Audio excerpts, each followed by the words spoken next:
बच्चों, आज की कहानी बहुत अच्छी है, इसको आखिरी तक सुनिएगा। और आज की कहानी का नाम है श्रीनिवास की बेईमानी। बहुत समय पहले पलार नदी के किनारे एक दूध वाला रहता था। उसका नाम श्रीनिवास था। वह रोज़ शहर में जाकर दूध बेचा करता था। उसका दूध हमेशा शुद्ध रहा करता था।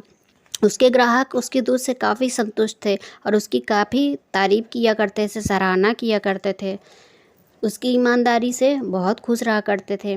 उस समय दूध ज़्यादा महंगा नहीं हुआ करता था। श्रीनिवास को दूध बेचकर पैसे कमाने में काफ़ी मेहनत करनी पड़ती थी। एक दिन उसका साला उसके घर आया। वह बहुत ही चालाक और धोखेबाज किस्म का था। एक दिन उसके साले ने श्रीनिवास को कहा कि तुम दूध में पानी क्यों नहीं मिलाते हो? सब दूध वाले तो पानी मिलाते हैं।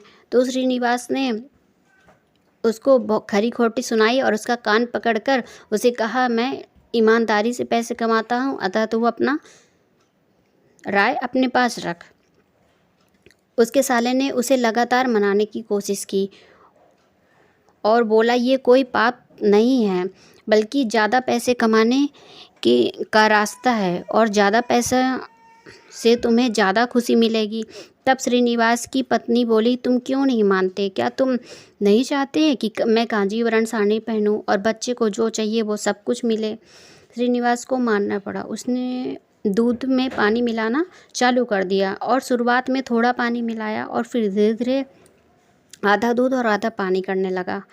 अभी तक उसके ग्राहक इस मिलावट से अनजान थे, क्योंकि उसके ग्राहक उसकी ईमानदारी और उसकी जो पहले से छाप पड़ी थी उस कारण उस पर शक तक नहीं करते थे। अब श्रीनिवास की कमाई बढ़ने लगी और दूध वाला एक अमीर इंसान बन चुका था। और उसकी पत्नी ने एक दिन कहा कि जाओ शहर से हमारे और बच्चों के लिए कुछ कपड़े खरीद लाओ। तो श्रीनिवास शहर की तरफ निकल गया। उसने सोचा उसको रास्ते में भूख लगी। वह एक नदी के पास रुका और वह सोचा कि पहले मैं नहा लेता हूँ, फिर खाना खा लूँगा। उसने अपने सिक्कों का थैला उसी पेड़ के नीचे सुरक्षित जगह देखकर रख दिया और नहाने के बाद खाना खाया और खाना खाने के बाद थोड़ा सा आराम भी किया। अब जब वह जाने वाला था तभी उसने देखा कि उसका थैला उस पेड़ के नीचे नहीं है। अतः उसने इधर उधर नज़र घुमाई तो देखा उसी पेड़ के ऊपर एक बंदर था जो अपने हाथों में उसका थैला लिया हुआ था। तो श्रीनिवास उस बंदर को डराने की कोशिश की और बंदर को पत्थर फेंककर मारा। तो बंदर ने भी सिक्कों का थैले में से सिक्का निकालकर फेंकना चालू कर दिया। सिक्के ज़मीन पर हर जगह बिखर गए थे और कुछ सिक्के तो नदी में भी गिर गए थे।